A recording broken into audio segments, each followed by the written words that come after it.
Assalamualaikum warahmatullahi wabarakatuh. Bismillahirrahmanirrahim. Subhanaka la ilma lana illa ma 'allamtana innaka antal alimul hakim. Allahumma shalli wa sallim ala sayyidina Muhammad wa ala alihi wa sahbihi ajmain. Amma ba'du. Yang sangat saya hormati Dekan Fakultas Kedokteran UGM, juga tri dari Profesor Zaini, Profesor Ova Amelia, yang terhormat Dr. Neni, Dr. Profesor Dr. Madarina Zulia, dan semua yang hadir, termasuk teman kami Dr. Zulfikar, semua teman-teman kru, semua yang dari UGM, semua pendengar yang sangat saya hormati. Saya tidak akan cerita tentang perspektif kesehatan karena ini wilayah yang nangani kesehatan. Mereka lebih spesifik, lebih tahu. Tapi saya akan cerita tentang sejarah kurban. Tanggal 17 Juli yang lalu kami pas sowan Pak Quraish Shihab. Beliau adalah teman Profesor Zaini, abahnya Mbak Ova ketika di Al-Azhar. Ketika Profesor SMA di sana, Pak Quraish, itu Pak Zaini kakak angkatannya. Jadi dekat sekali, dan alhamdulillah kemarin Mbak Najwa juga sambung langsung sama Profesor Ova lewat adik saya, Mama itu. Dan ini itu Bufa, sangat penting ya. Jadi kalau dalam tradisi agama itu silaturahim adalah menyambung sesuatu yang seharusnya tersambung. Saya masih ingat pesanan Pak Zaini, berkali-kali beliau bilang saya, agama yang masuk negara nggak konflik itu diantaranya paling spesial itu Indonesia, karena para wali ini mendampingi kultur daerahnya tapi tidak benturan. Misalnya kalau orang Jawa dulu pakai sesajen di sawah-sawah, katanya dimakan penunggunya. Ya penunggunya sawah itu kalau dulu ya pikirannya itu makhluk gaib. Di era modern ya penunggunya itu ya kambing, ayam itu. Jadi ya memang yang makan itu akhirnya. Tapi dulu itu aneh, diistilahkan dimakan penunggunya. Kalimat penunggu itu apa ya gak jelas, apa dengan tanda petik, apa penunggu betul gak jelas. Wali-wali datang tidak mengkafirkan itu, tapi terus dirubah jadi sedekah ke tetangga-tangga. Jadi kultur itu nggak dilawan, tapi cukup diubah. Jadi makani demit menjadi sedekah ke tetangga. Nah cerita kurban juga seperti itu. Dulu tokoh-tokoh Quraisy, penunggu Ka'bah, itu dulu sudah ndak tauhid, sudah musyrik kalau dalam bahasa agama. Itu di mana-mana termasuk kebutuhan pokok manusia itu kalau kumpul-kumpul tuh makan-makan. Itu mulai dulu. Terus korbannya itu ya pasti perempuan mulai dulu. Jadi hanya bagian masak, boleh makan nanti ngenteni luyan itu, ngenteni bekas-bekasnya.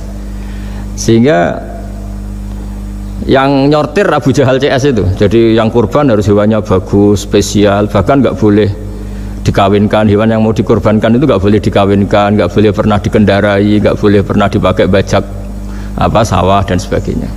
Semuanya serba spesial. Nanti dikorbankan di Ka'bah, yang dijual Ka'bah. Nah pertanyaannya, Ka'bah ini nggak pemakan daging, yang untung ya ketua-ketuanya ini, karena Ka'bah tidak doyan daging. Dan itu ya di atas namakan Allah, ini demi taqarrub ilallah, demi itu. Sehingga mereka bilang waqalu hadhihi an'amu wa harsun hijrul la yat'amuha illa man nasa'u bisamihim. Ini hewan kurban harus spesial, dan yang berhak makan hanya orang-orang spesial, yaitu para penunggu Ka'bah, para sadanatul bait. Tapi karena mereka sudah tidak benar, tidak jujur, Islam mau merubah tradisi itu. Tapi kalau tradisi itu dirubah, maka Islam akan terkenal pelit, karena dari acara makan-makan menjadi tidak ada makan-makan. Jadi kadang kebenaran itu harus diganti dengan sesuatu yang tidak ekstrim, karena tadi dari acara makan-makan menjadi sama sekali nggak makan-makan, maka terus diganti oleh Islam dengan kalimat udhiyah, dengan kata kurban. Nah kenapa itu harus terjadi? Karena kurban itu sebetulnya syariatnya Nabi Ibrahim, di mana orang Mekah itu memang turunan Nabi Ibrahim, sehingga sisa-sisa makan-makannya masih. Cuma mulai ada melenceng, ada sesajen, ada khurafat, ada bid'ah. Kemudian itu mulai masalah. Terus Rasulullah Muhammad SAW datang ingin benahi itu. Tapi yang dibenahi adalah menghilangkan kemusyrikannya, bukan makan-makannya. Akhirnya diganti oleh udhiyah. Nah, kenapa ada kurban? Kalau dalam banyak literatur, Nabi Ibrahim alaihissalam itu nabi yang paling, dengan tanda kutip, mengklaim kalau beliau itu orang paling sayang kepada Allah, paling dekat kepada Allah. Nggak ada yang dicintai selain Allah. Beliau memaklumatkan itu baik secara lisan maupun di gemuruh hatinya, di bisikan hatinya, di detak jantungnya, pikirannya seperti itu. Pas itu beliau belum punya putra karena beliau termasuk lambat punya anak. Suatu saat ditakdir punya putra, yaitu Ismail. Pas seneng-senengnya jalan, pas seneng-senengnya punya anak, sama Allah disuruh nyembelih. Anak kamu harus kamu sembelih. Ibrahim kaget. Kenapa ya Allah? Kamu adalah orang yang sering ngomong bahwa yang paling kamu cintai saya. Tapi setelah ada anak kamu, kayaknya enggak. Protes Nabi Ibrahim lah. Yang benar Gusti, iya harus anak kamu. Karena beliau kadung janji, kadung komitmen yang paling dicintai Allah, tidak ada yang lain. Saya akan mencintai engkau ya Allah meskipun harus mengorbankan anak saya. Singkat cerita terus disyariatkannya kurban itu. Ketika Nabi Ibrahim berkomitmen melaksanakan perintah itu, Ismail juga mau nurut, terus sama Allah diganti oleh hewan kurban yang bernama kambing itu. Sehingga versi cerita itu bahwa Allah akan maklumi ketika orang mencintai Allah secara serius, bersamaan dengan itu orang juga mencintai anaknya dengan proporsi masing-masing. Itu di khazanah-khazanah yang saya baca. Versi kedua, tapi ini nanti nggak perlu dipertanyakan. Nanti kalau UGM tanya itu versi yang paling baik, yang paling benar gimana? Yang tanya juga bid'ah, yang jawab juga bid'ah nanti. Karena itu wilayah yang kadung terjadi. Jadi kalau dalam ilmu hadis itu, kalau kadung terjadi, mau kamu unggulkan yang mana, tetap saja yang terjadi hanya satu, mau kelewat. Beda dengan istihad solusi. Karena mau terjadi ya kita uji coba. Kalau nggak cocok yang A ya cocok alternatif B, alternatif C. Kalau sudah kelewat, mau gimana? Kalau salah ya salah aja kan. Versi kedua begini, semoga versi kedua ini yang benar. Kalau ini benar, keren. Nabi Ibrahim itu memaklumatkan diri. Kalau dalam bahasa Arab itu iddia itu mengklaim bahwa dia adalah orang yang paling sayang terhadap makhluk Allah, semua hamba Allah. Terus beliau diterbangkan ke langit. Ya karena UGM ini lembaga akademik, nanti saya baca teksnya. Kalau bahasa Arabnya itu takbirnya.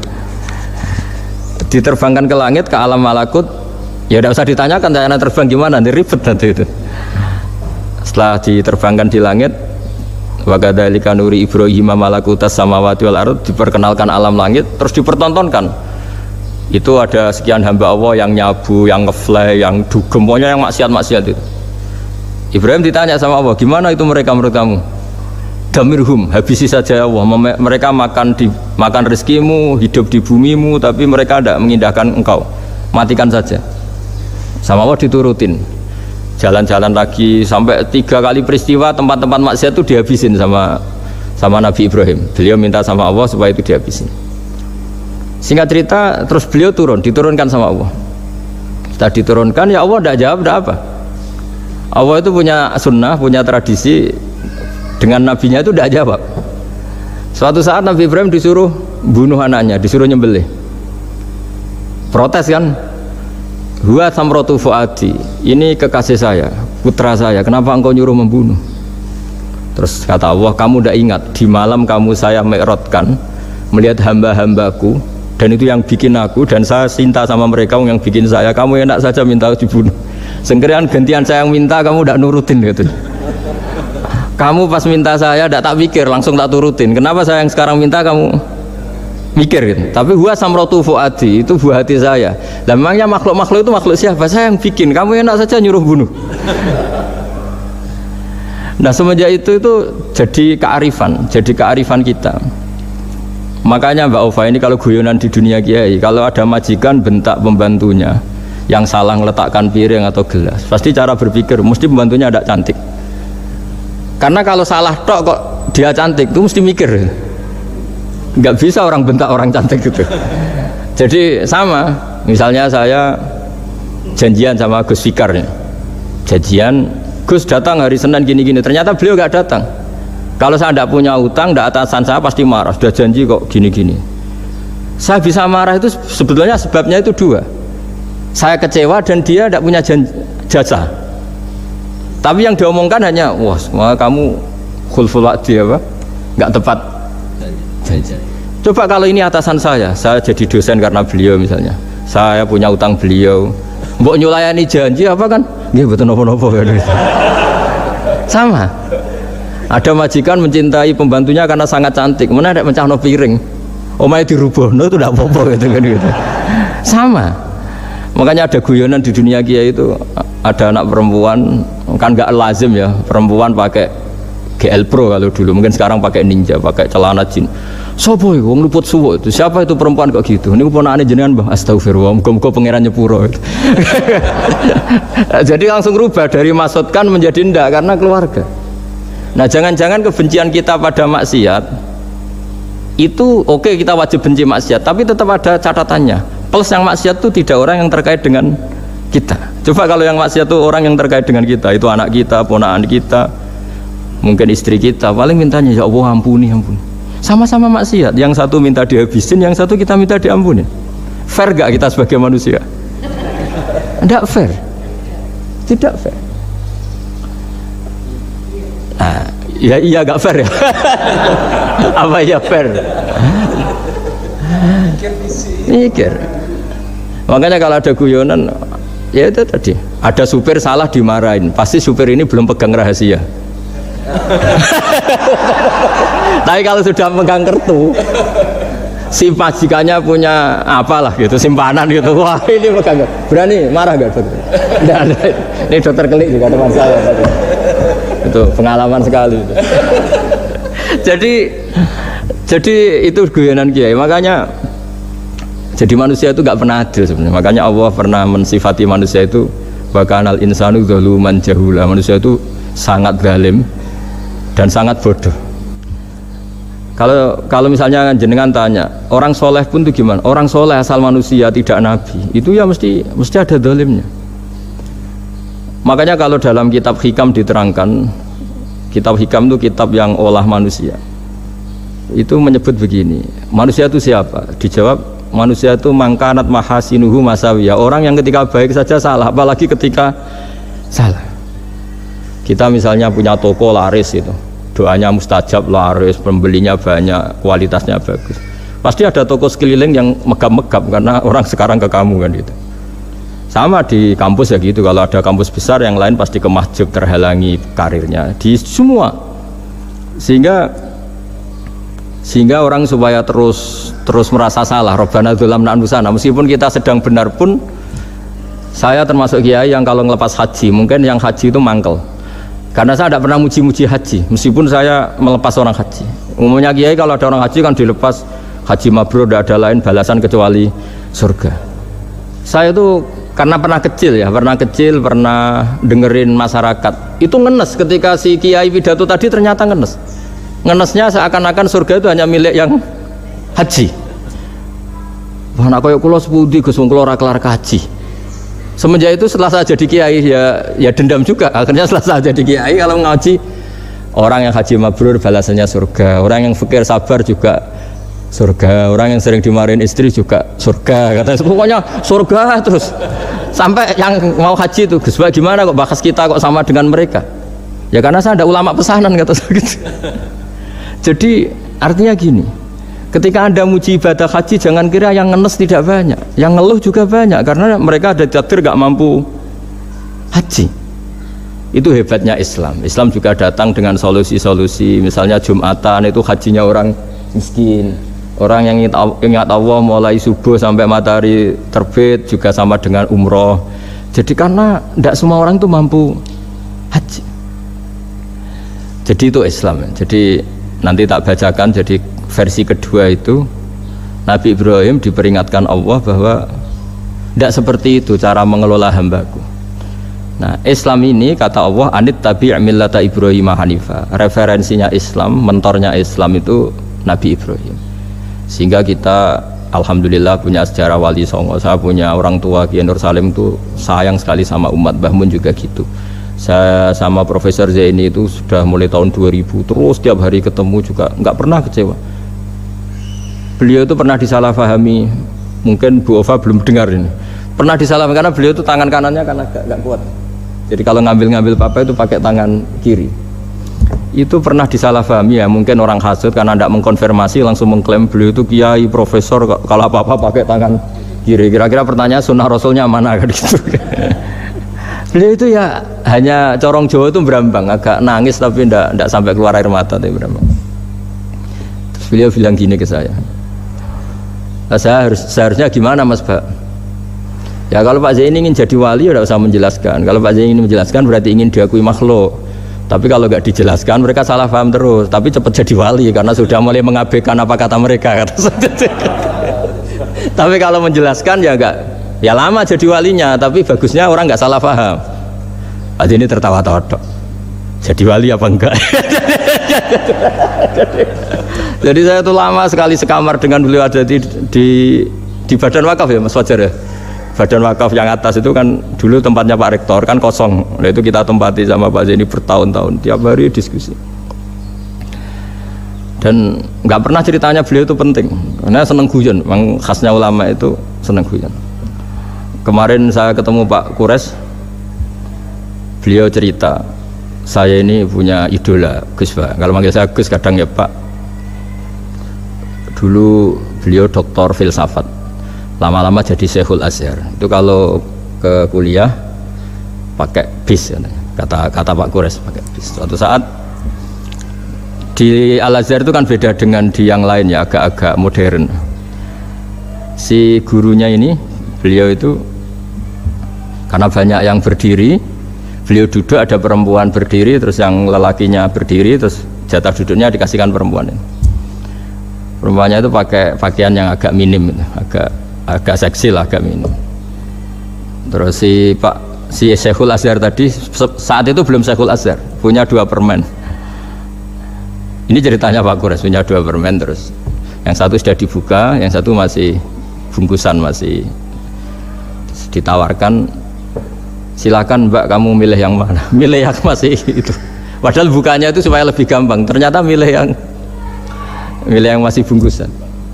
Kenapa Mbak? Ya ini lebih steril karena pakai bungkusan. Oh iya.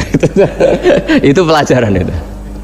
Terus Pak Kures nantang saya, Gus Pak punya enggak cerita tandingan? Wah kalau saya kebalikannya Pak. Di kereta itu ada Cina, enggak khitan ya. Ketemu sama kiai kampung. Terus, kenapa khitan? Enggak khitan juga sama gini-gini gitu. Terus dikasih pisang, terus dimakan dikupas dulu. Kok udah langsung aja? terus kata Pak Kures, nah ternyata sama Pak Zaini sama Pak Kures itu dibalik keprofesorannya. Ceritanya itu ya guyon terus. Karena memang agama ini itu kalau masalah kebenaran itu serius, tapi di balik kebenaran ini yang perlu dicatat oleh semua yang mencintai agama ini, bahwa Allah itu tidak butuh taat kita, dan Allah tidak akan gagal sebagai Tuhan karena maksiat kita. La tanfa'uhu ta'atuhum wa la tadurruhu maksiatuhum. Allah tidak akan ngefek ketika semua orang taat ya gak ngefek, semua orang maksiat juga gak ngefek. Karena Allah ini zat yang punya eksistensi sejati, sehingga hubungan kita dengan Allah itu tidak ngefek ke Allah, tapi ke kita sendiri.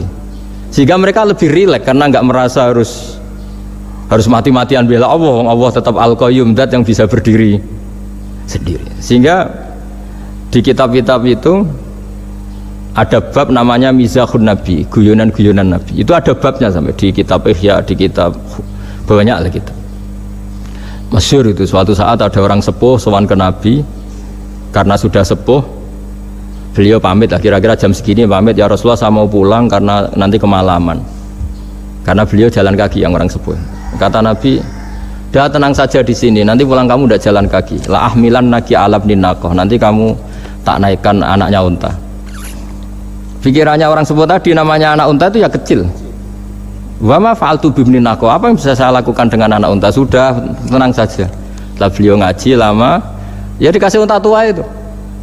Silakan kamu bawa unta saya ini. Ini kan unta tua, ada anak unta. Ya meskipun tua ya anaknya unta kata Nabi. Ya Nabi cerita saja. Meskipun tua juga anaknya unta. Jadi agama itu rileks. Nabi Ibrahim kembali lagi ya karena syariat Ibrahim.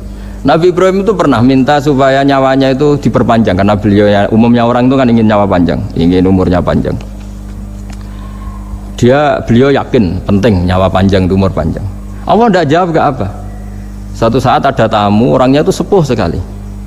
Nabi Ibrahim karena orang yang sangat menghormati tamu dikasih kurma, apa itu? Anggur. Itu setiap dimakan dikunyah meler lagi keluar. Karena sudah sepuh, nggak ada giginya, dikunyah keluar lagi. Itu jawabnya Nabi Ibrahim, ya Allah, masuk lagi ke kamar, sholat lagi, mengcancel doa panjang umur.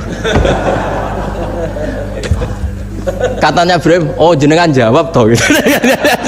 Artinya kalau ingin tua sekali ya nasib kamu kayak itu gitu. Jadi karena beliau tahu itu jawaban terus masuk kamar, oh jawab toh Gusti jenengan, terus membatalkan doanya.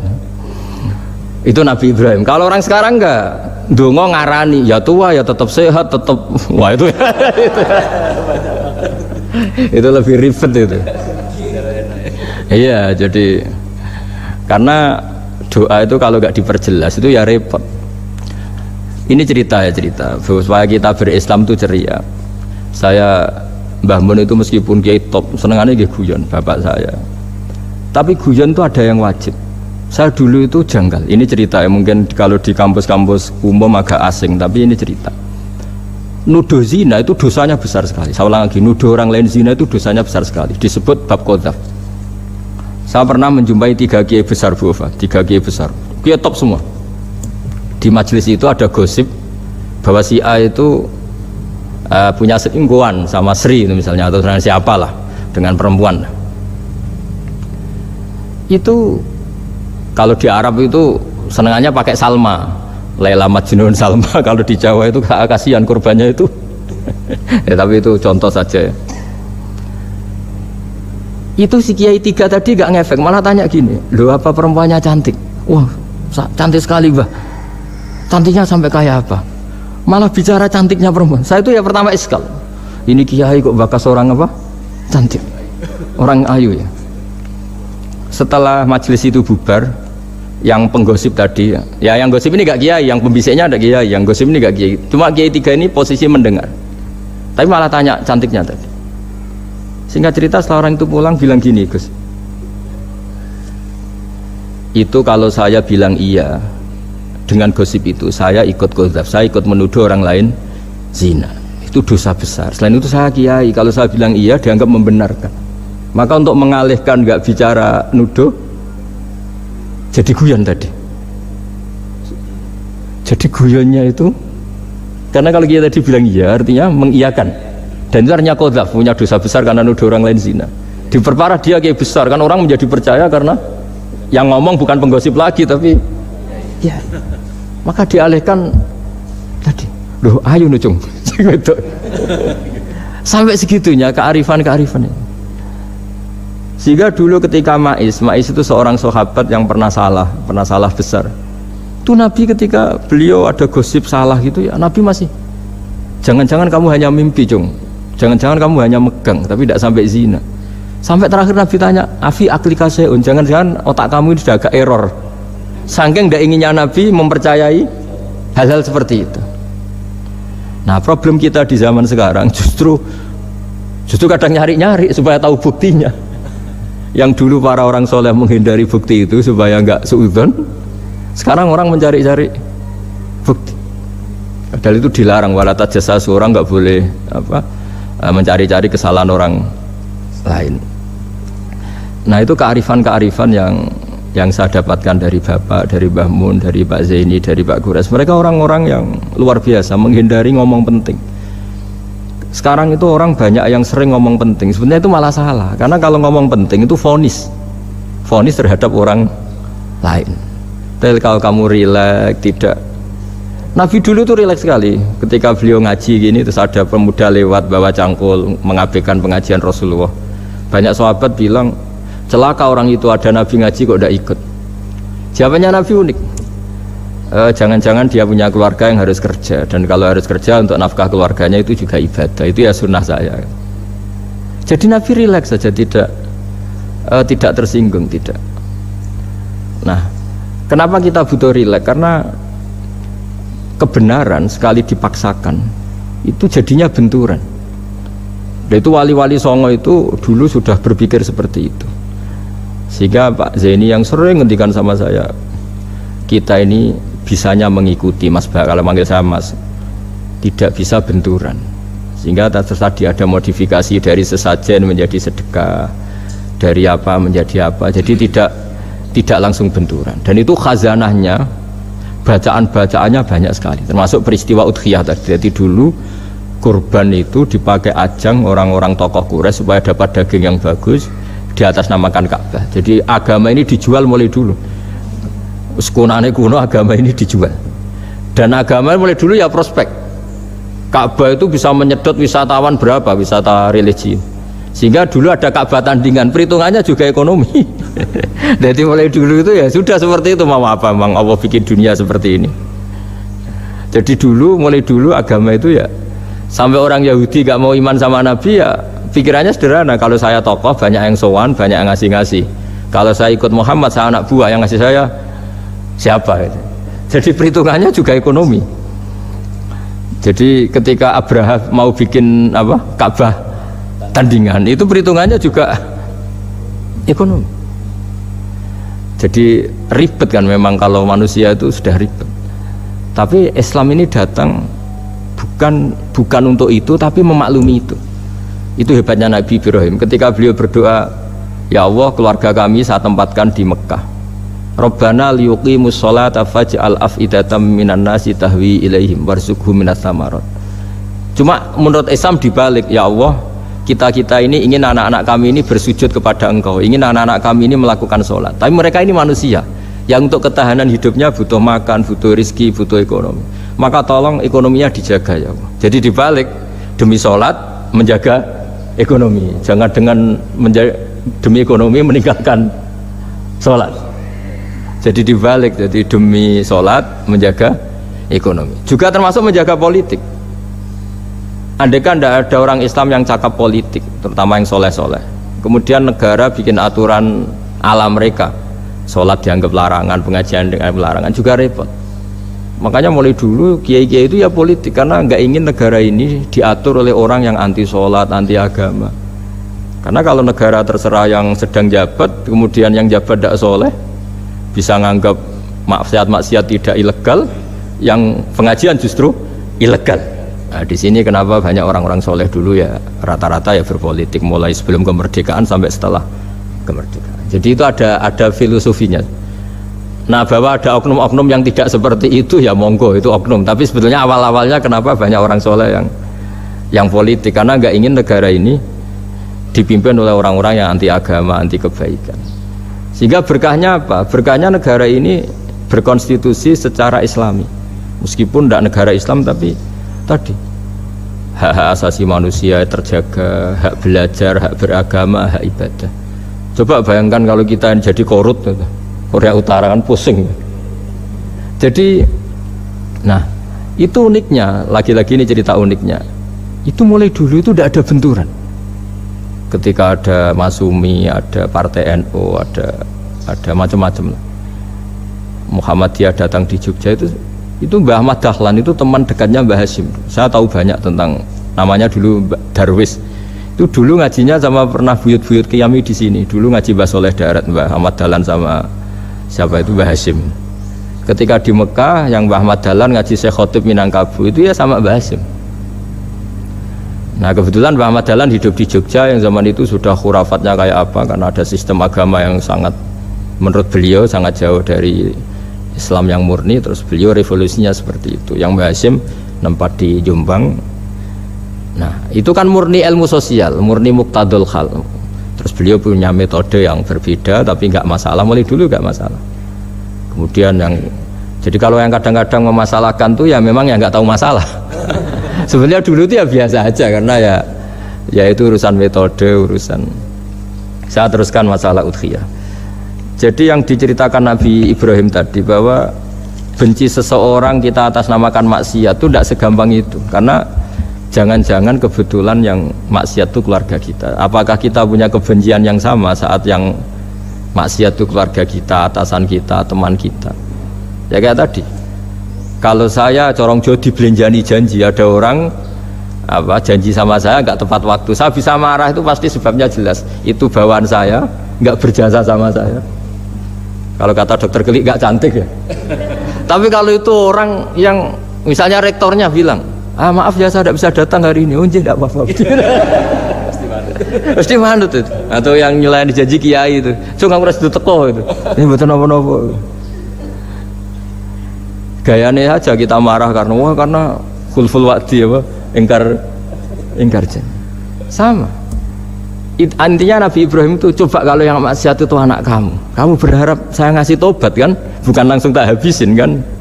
Intinya Allah ingin bilang ke Nabi Ibrahim, andai kan yang maksiat itu anak kamu, ingin saya menghabisi apa tak kasih tobat? Ya kasih tobat ya. Ya seperti itu saya yang bikin. Maka di Al-Azhar sana, kalau cerita orang-orang alim itu masyhur ini, ada tempat maksiat mau dihabisin sama orang-orang yang sangat keras. Ketemu Syekh Mutawalli Sya'rawi, ditanya, andai kan mereka mati saat maksiat, itu mereka ke surga apa ke neraka? Ya ke neraka. Terus ditanya sama Syekh Mutawalli, kalau mereka ke neraka, akan adzalika muradan Nabi? Apa seperti itu yang digandaki Nabi, umatnya mati terus masuk neraka karena belum tobat? Tidak, Nabi inginnya mereka tobat dulu. Ya sudah, jangan dihabisin, kamu berproses ikut mentobatkan mereka. Kebetulan ini mau mendengar. Jadi kita lunak, kita baik itu ya semuanya ingin la'allahum yarji'un, semoga mereka kembali, mereka tobat. Bukan lunak dengan arti mengakui maksiat itu satu kebaikan, itu yang bahaya. Kalau lunak sampai mengakui itu maksiat itu kebaikan, itu bahaya sekali. Tapi kita lunak karena kita ingin berproses untuk bertobat. Karena tadi, kalau kita punya nurani itu mesti, andai kan yang maksiat itu anak kita, atau teman dekat kita, atau orang yang berjasa sama kita, apa kita bisa tegas? Kira-kira gimana? Bisa kamu tegas sama anak kandung? Berat. Ditantang minggat saja pusing gitu. Ya makanya terus ini saya baca teks aslinya ya, supaya mungkin sebagian yang punya kitabnya atau memang punya tradisi akademik supaya mendengar ini.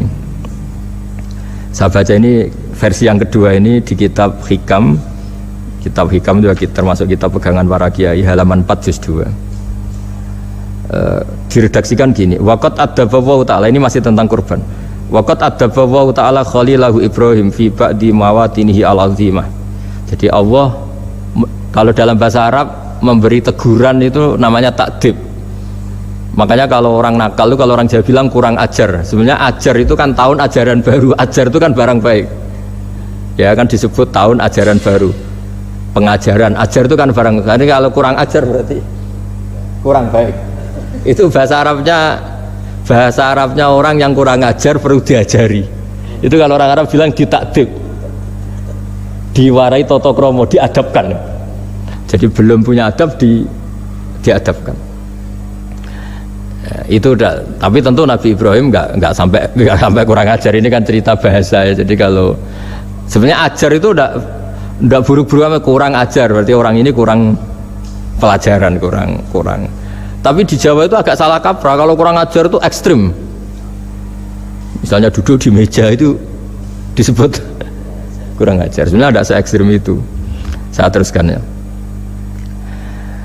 Terus wa 'allamahu kaifa yatakhallaqu bihadzal khuluqil karim inda tilaihi alal asrar. Terus disebutkan anna Ibrahim annahu arhamul khalqi qal farafa'ahu wa ta'ala hatta asyrafa ala ahlil ardi. Nabi Ibrahim diterbangkan ke langit sehingga melihat di bumi yang maksiat-maksiat itu. Faqala ya rabbi damirhum, habisi saja. Terus faqala wa ana arhamu bi ibadi minka ya Ibrahim ihbit fala allahum yatubun wa yarjiun. Jadi setelah permintaannya semua dikabulkan, dihabisin sama Allah, terakhir cobalah kamu sekali-kali dakwah ke mereka. Kamu belum pernah dakwah kok tahu-tahu minta mereka dihabisin. Coba kamu dakwah jangan-jangan mereka mau kembali. Nah terus sebagian cerita itu terus diteruskan ketika suatu saat Ibrahim akhirnya diminta menyembelih putranya. Inni ara fil manami anni atfahuka fangdur madza tara falamma tashammara lidzalik wa akhadha sikin biyadihi qala Allahumma hadza waladi wa thamratu fuadi wa ahabbun nasi ilayya. Ya Allah, ini buah hatiku, ini orang paling saya cintai, kenapa engkau menyuruh ini supaya saya bunuh? Terus beliau dijawab sama Allah, ama ta'lamu anni rahimun bi ibadi kama anta syafiqun bi waladik fa idza sa'altani ihlaka abdi as'aluka dzabha waladik wahidan bi wahidin. Jadi kalau dulu kamu minta supaya hamba saya tak habisin karena maksiat, sekarang saya juga minta kamu menghabisi anak kamu. Tapi ini kan anak saya, sama itu hamba saya yang bikin juga saya. Nah semenjak itu Ibrahim dianggap sebagai bapak kasih sayang, karena semenjak itu terus beliau orang yang paling sayang. Sampai ada 3 nabi yang menjadi metodenya Rasulullah SAW sebagai mentornya. Kalau Nabi Nuh melihat kemaksiatan langsung bilang Rabbi la tadzar alal ardi minal kafirina dayyara, habisi semua ya Allah. Tapi kalau Nabi Ibrahim apa? Faman tabi'ani fa innahu minni wa man asani fa innaka ghafurur rahim. Orang yang ikut saya ya karuan kelompok saya, dan yang sebelum ikut semoga engkau mengampuni. Tentu lewat proses dakwah, lewat proses. Nah, Wali Songo, kembali ke Wali Songo dan para guru-guru kita itu seperti itu semua. Jadilah Islam yang di Indonesia, Islam rahmatan lil alamin itu konstruksinya ya dari ilmu-ilmu seperti ini, bacaannya seperti ini. Karena ternyata kita tegas tadi ujung-ujungnya karena itu tidak cantik, tidak atasan kita, tidak berjasa sama kita. Kamu kalau ada supir telat, supir kok telat datang kantor gini, pasti supir itu belum pegang rahasia. Setelah pegang rahasia tak jamin aman itu meskipun telat. Karena lebih ngeri pasti. Artinya manusia itu kayak apa ngeklaimnya tegas, disiplin, objektif. Kira-kira iya apa enggak? Enggak lah kayaknya ya. Ya pasti tadi. Nah itu yang makanya bapak saya kalau guyon sama saya itu, kalau umumnya orang itu kalau di dunia kiai muji istiqomah. Istiqomah itu konsisten jadi imam masjid, konsisten jadi guru, jadi apa. Kalau bapak itu sering guyon ke saya, iku istiqomah apa mau diganti wong liya katanya. Artinya di balik istiqomah itu juga ada catatan lain. Jangan-jangan ambisi gak mau diganti orang lain. Jadi artinya manusia itu dalam benar saja ada unsur salahnya, apalagi pas salah gitu maksudnya. Nah ya pas benar saja ada unsur salahnya, apalagi pas salah. Nah, itulah dengan sudut pandang seperti ini adalah orang terus gak gampang menghakimi orang lain, karena manusia yang baik adalah cukup dia merasa aibnya banyak, salahnya banyak, kemudian itu menyibukkan dia dari mencari-cari aibnya orang lain. Makanya kalau dalam cerita Ibrahim alaihissalam, karena kurban itu identik dengan syariatnya Nabi Ibrahim, ini saya punya catatan yang kemarin tak baca juga di Jakarta. Itu suatu saat Nabi Ibrahim itu didatangin orang Majusi dulu. Orang Majusi itu ya tidak beragama. Singkat cerita Nabi Ibrahim itu terkenal kaya dan suka menghormati tamu. Dulu tamu itu sangat penting dihormati karena dulu gak ada warung, terus padang pasir. Kalau sekarang itu ya wajib dihormati tapi tidak wajib-wajib banget, karena biasanya sudah marung di mana-mana. Sudah marung di mobilnya bawa apa? Bekal. Kalau dulu di padang pasir, kalau tamu nggak dihormati bisa mati betul. Kadang 2 hari perjalanan itu nggak makan nggak apa, karena di padang pasir warung nggak ada, nggak bisa ngopi-ngopi ya dulu. Sehingga kalau menghormati tamu dulu itu pahalanya luar biasa, ngasih makan itu. Kalau sekarang ya pahalanya biasa aja, karena ya tamunya makannya ya biasa aja, karena sudah kenyang duluan itu. Singkat cerita orang ini datang ke Ibrahim minta dikasih makan. Nabi Ibrahim mengatakan, kamu syaratnya harus Islam dulu, kalau enggak kasih makan. Karena Ibrahim itu seorang nabi dan beliau komitmennya seperti itu, si tamu tadi putus asa. Akhirnya wala itu ya sudah meninggalkan Ibrahim. Setelah beberapa jangkah Allah bilang ke Nabi Ibrahim, orang itu umurnya berapa tadi bilang ke kamu? 50 tahun. Pernah enggak orang itu kelaparan? Kata Allah, enggak, baru ini kelaparan. Terus kata Allah, mundu khamsina sanatan nut'imuhu ala kufri Falau nawal tahu lukmatan min ghairi antu talibahu bitahiri dinik lakana ahsan artinya. Orang itu umurnya 50 tahun, itu ya tak kasih makan padahal dia majusi. Kamu baru diminta sehari saja minta syaratnya Islam. Terus itu ada di kitab apa Ar-Risalah Al-Qusairiyah di halaman 262. Jadi cuma dulu itu motifnya semuanya agama, bukan atas nama demokrasi atau kebebasan beragama. Karena dulu itu orang dulu itu kan saking sayangnya Allah, apa-apa konstitusinya ya perintah Allah. Dan ternyata perintah Allah seperti itu, akhirnya dipanggil. Kemana ya majusi ke sini tak kasih makan. Majusinya kan kaget. Ada apa? Kenapa kamu rubah? Ditegur Tuhan. Iya, ditegur Tuhan itu. Jadi dan alhamdulillah saking simpatiknya orang majusi tadi akhirnya masuk Islam. Sama itu kan mirip orang Yahudiyah atau Yahudi itu yang tanahnya itu diambil ya sama Amr bin As untuk perluasan masjid di Mesir. Ya ketika lapor ke Sayyidina Umar, ngiranya itu kan dibenarkan perluasan masjid, ternyata Umar belain yang Yahudi. Iya, yang punya tanah harus dikembalikan tuh haknya. Jadi Islam itu menghormati hak kepemilikan meskipun itu milik non muslim. Jadi kata Allah, mut khamsina sanatan nut'imuhu ala kufri. Falau nawal tahu lukmatan min ghairi antu talibahu bitahiri dini. Mbok dikasih makan aja, ndak usah nyuruh ganti agama. Wong saya saja yang Tuhan ngasih makan dia sudah 50 tahun. Tanpa syarat. Tanpa syarat. Ya jadi ini cerita ya Bu Ufa. Jadi kita mungkin kenangan saya dengan Bapak, Bu Ufa dengan Profesor ini kebetulan teman dekat sekali sama saya dan hampir tiap hari saya ketemu minimal 3 jam bertahun-tahun. Sampai kalau kehabisan cerita akhirnya cerita keluarganya karena kesuwan belajar kan akhirnya cerita keluarganya. Maksud saya tadi ini saya cerita ini barang baik ketika beliau pernah ditahan karena aktivis dulu. Itu pas mau lahirnya Bu Aufa, terus beliau berdoa mati-matian delalah dibebaskan. Beliau sempat nunggu kelahirannya Bu Aufa ini terus dinamai Aufa Amalia. Itu kalau dalam bahasa Arab itu Aufa itu Allah memenuhi apa yang saya angen-angen. Jadi itu ceritanya itu gitu. Jadi nama itu spontan aja ketika iya, jadi beliau itu aktivis dulu. Bukan dipenjara karena korupsi atau kriminal, bukan karena aktivis. Karena kalau model sekarang Bu, kalau nggak dijelaskan detail ditahan karena aktivis, nanti dikira ditahan karena yang lain. Ribet kan? Jadi ditahan karena beliau itu dulu aktivis, bukan karena. Ya saya kira demikian. Monggo kalau ada sesi tanya jawab, kalau tapi yang ringan-ringan saja nanti jadi serius. berapa pertanyaan? Apa waktunya? Pakai waktu 10 menit ya? Ini pas. Iya, terima kasih Pak Gus Baha yang sudah menyampaikan cukup baik ya untuk pencerahan kita semua terkait dengan bagaimana kehidupan bermasyarakat dan bagaimana kita mensikapi salah benar, begitu juga terhadap orang-orang yang mungkin selama ini tidak kita duga, ternyata banyak hal-hal yang kita dapatkan pada sore hari ini.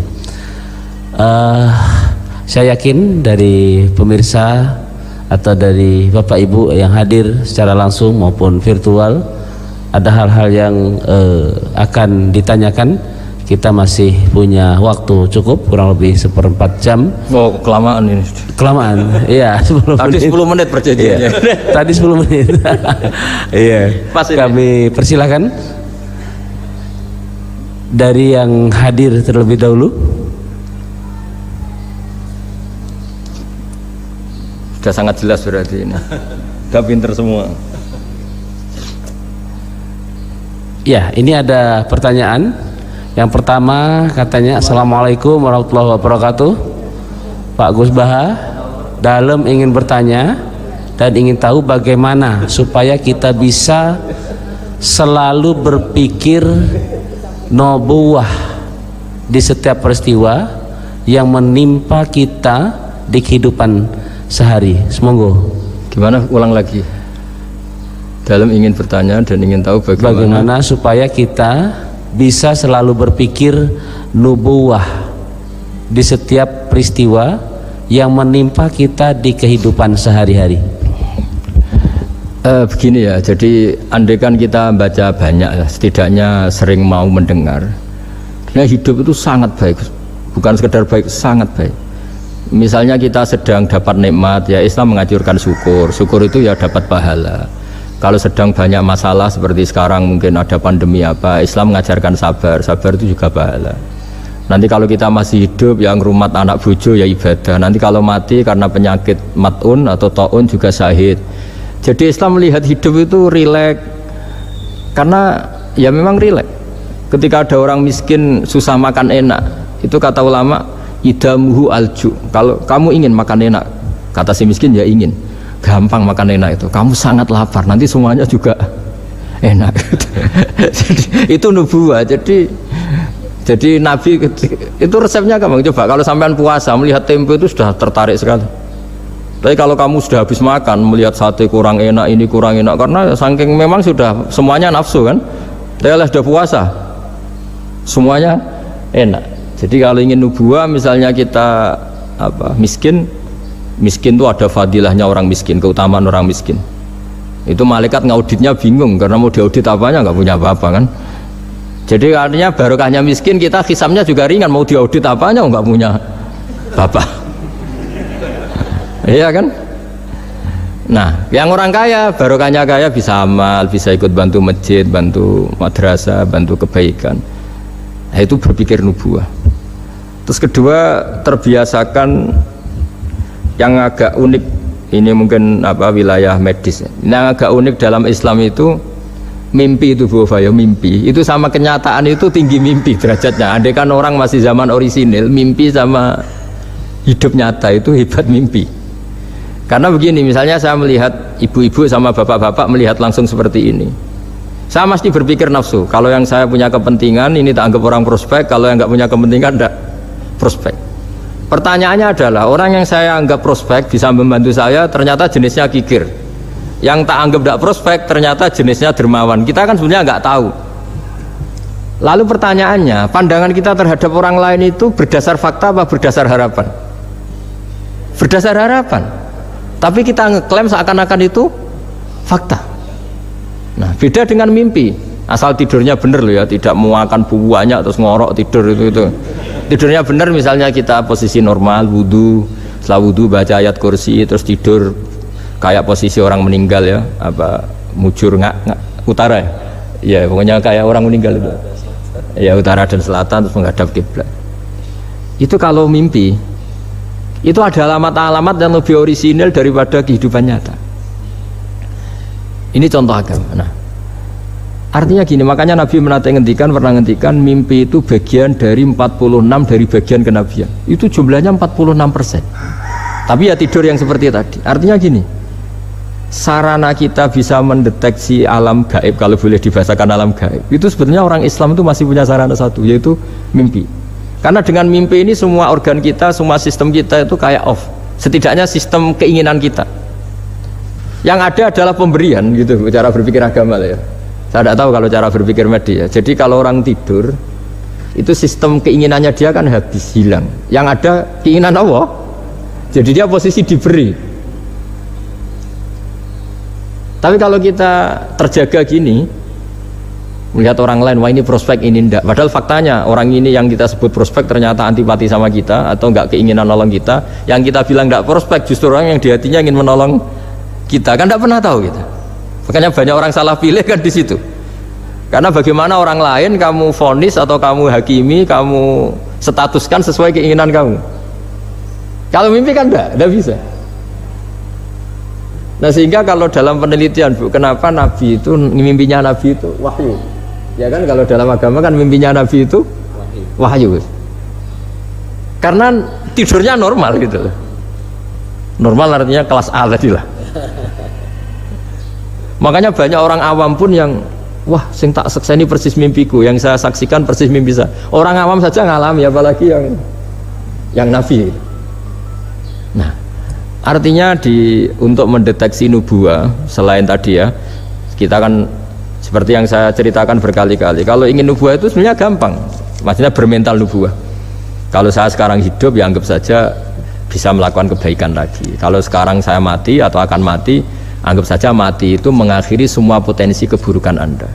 Sekarang mungkin kita ada zina, ada korupsi, ada maling, tapi siapa yang bisa menjamin bahwa kita tidak akan maksiat di masa depan? Dengan mati potensi itu hilang. Makanya Nabi melihat mati itu ya sederhana. Wa tawaffani idza kanatil wafat khairan li. Ya Allah, hidupkan kami ketika hidup kami menambah kebaikan. Matikan kami jika mati itu mengakhiri kejahatan. Jadi Allahumma ij'alil hayata ziyadatan li fi kulli khairin wal mauta rohatan li min kulli syarrin. Ya Allah, ketika saya hidup dianggap saja ini potensi menambah kebaikan. Kalau saya mati dianggap mawon mengakhiri semua kejahatan. Sehingga ya mati itu pasti baik. Makanya kalau ada koruptor, ada preman mati, kalau kiai-kiai saya baik ya, sampai orang-orang tidak ikhlas. Baik di mana orang penjahat gini? Padahal kiainya di hatinya ya baik, sekarang tidak penjahat lagi, sudah mati. Nah itu ada ilmunya sebetulnya, karena kematian itu punya sisi positif. Orang tidak bisa jahat lagi. Ya saya kira demikian. Oke, ini ada pertanyaan berikutnya, Pak Saha. Ketika kita menyembelih sapi atau kurban yang kita kurbankan, kalau dilihat tampilan itu sehat ya, namun ketika disembelih itu ada beberapa bagian, misalnya hati, limpa itu terpesi cacing. Apakah yang sebagian terpesi ini membatalkan syarat kita korban? Setelah itu apakah kita akan mengganti hewan atau bagaimana? Makasih. Kalau Islam ya, Islam kan istilahnya masyhur itu ya dalam pegangan ilmu usul fikih. Nahnu nahkumu bidzahir, kita ini hanya berpegangan yang kita lihat. Jadi kalau secara medis, secara apa sudah diperiksa oleh dokter-dokter hewan dinyatakan sehat, ya itu sah. Bahwa faktanya nanti ada limpa atau hati yang terinfeksi, ya itu nggak usah dimakan tentu, tapi korbannya tetap sah. Nah beda dengan misalnya suatu saat mungkin ya ada satu kemampuan observasi medis yang komprehensif sampai hewan yang lahirnya sehat, bisa dideteksi ini ya mungkin kalau milih itu karena harga murah ya menjadi dasar kan, karena motifnya kikir. Tapi kalau dari awal tidak tahu ya tetap sah, itu tetap sah. Ya, sambil nunggu pertanyaan, ini ada beberapa mungkin titipan pertanyaan. Titipan pesanan Pesanan ya. Sudah kayak partai politik. Bahwa ya kalau dulu kan misalnya Nabi Ibrahim itu memang orangnya sudah Islaminya kuat, dengan Allah itu memang sudah percaya dan memang pasrah gitu ya. Ketika ingin menyembelih putranya itu adalah untuk peningkatan keimanan atau ketakwaan. Nah kira-kira dalam aplikasi sekarang, kira-kira apa yang kira-kira bisa menyamai seperti itu?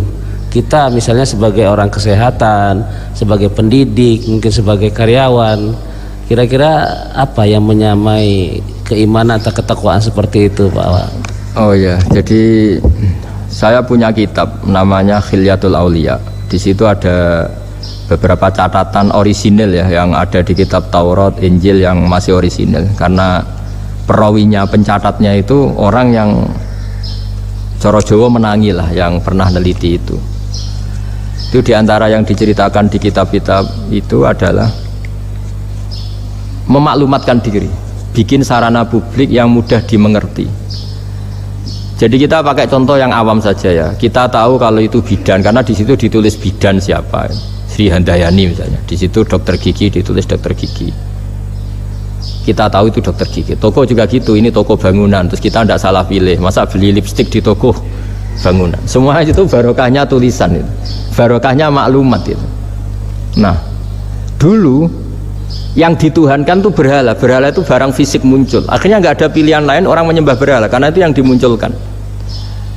Sehingga agama ini syaratnya harus muncul. Yuzhirahu ala dini kulli. Agama ini harus muncul. Duhur itu maknanya muncul. Makanya dikatakan waktu sholat duhur, karena di mana waktunya sangat jelas. Karena maknanya duhur itu muncul. Nah, Nabi Ibrahim itu Nabi yang setiap malam munajat itu doanya gini ya, nggak doa ya, kayak bergumam emosi, tapi emosinya Nabi. Ya Allah, dunia ini tidak fair. Engkau zat yang begitu penting, Engkau Tuhan yang mengatur alam raya ini. Kemudian orang tidak mengenali Engkau. Coba betapa buruknya bangsa Indonesia kalau nggak tahu kalau presiden itu Pak Jokowi misalnya, atau orang UGM nggak tahu rektornya itu Pak Manut misalnya, dekannya Bu Ova di kedokteran, itu kan lucu. Atau anak kamu nggak tahu kalau kamu orang tuanya, itu kan mangkel betul itu, tahu saja enggak. Nah, Ibrahim itu tiap malam gitu, dunia ini tidak fair, Engkau Tuhan yang begitu penting menciptakan langit bumi, kemudian manusia itu tidak mengenali Engkau, bahkan menyembah selain Engkau. Wah itu. Nah, supaya Allah diketahui gimana? Terus ada simbol-simbol itu, ada masjid, ada pengajian, ada macam-macam. Nah, ilmu sosial juga gitu. Mungkin ya banyak lah orang yang tanpa kurban pun sedekah daging sama tetangga atau ngasih uang sama temannya untuk nyate gitu. Tapi ini nggak bisa dimaklumatkan. Yang bisa dimaklumatkan adalah pas udhiyah, pas kurban. Jadi intinya gini, kebenaran itu menjadi baik itu kalau dimaklumatkan, terus orang lain mudah mengakses. Dan itu termasuk syariat besarnya Nabi Ibrahim. Makanya disebut sya'irullah, sesuatu yang terkenal sekali. Jadi syiar itu pengajian supaya apa? Syiar itu harus terkenal. Nah, barokahnya terkenal itu menjadi tahu. Misalnya ini masjid diketahui. Masa kan nyuwun sewu misalnya ini klub saja ada namanya, masjid nggak ada misalnya menaranya.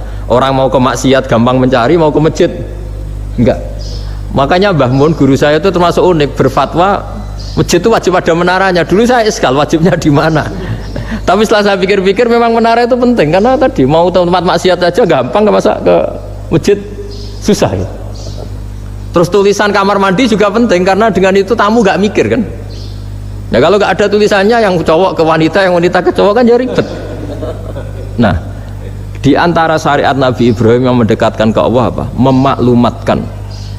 Ya, memaklumatkan bahwa Allah adalah Tuhan dengan berbagai cara, mulai pelatihan, mulai macam-macam. Ya sama lah orang Indonesia kok gak tahu kalau ideologinya Pancasila itu yang mangkel betul itu, saking gak disosialisasi misalnya atau gak dimaklumatkan. Jadi awalu hadzal-din itu at-tahaddi atau wal i'lam. Pertama Nabi jadi Nabi dari Gua Hira itu ya langsung naik ke Gunung Sofa, memaklumatkan diri kalau beliau Nabi yang mengajarkan tauhid. Jadi makanya saya ini ya umumnya orang kiai lah, saya Pak Zeni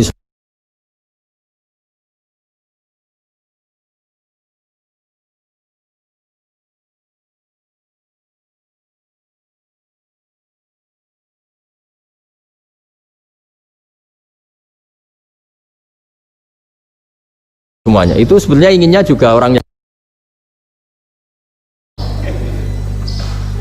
Karena apa? Karena tidak tahu kan. Makanya pertama kali ibadah sama Allah itu apa? Ma'rifatullah. Coba pertama ibadah itu apa? Ma'rifatullah kan, mengenali bahwa Allah itu Tuhan. Jadi itu yang paling penting. Kalau tidak tahu, ya misalnya di pondok saya ini terus dianggap Pak badhe metu sinten. Aku kiai deh cerita kan kenyak uang gitu. Jadi makanya Nabi Ibrahim itu mangkelnya kayak apa? Wong dunia ini milik Allah, kemudian orang-orang ini nggak tahu Allah itu siapa. Taunya makhluk kayak berhala, kayak apa yang malah dianggap Tuhan. Nah ya itu jadi kalau ingin dekat Allah dalam konteks modern ya maklumatkanlah kebenaran ini. Sampai kebenaran ini mudah diakses, mudah dipelajari, mudah dipahami karena tadi dimaklumatkan. Ya saya kira demikian.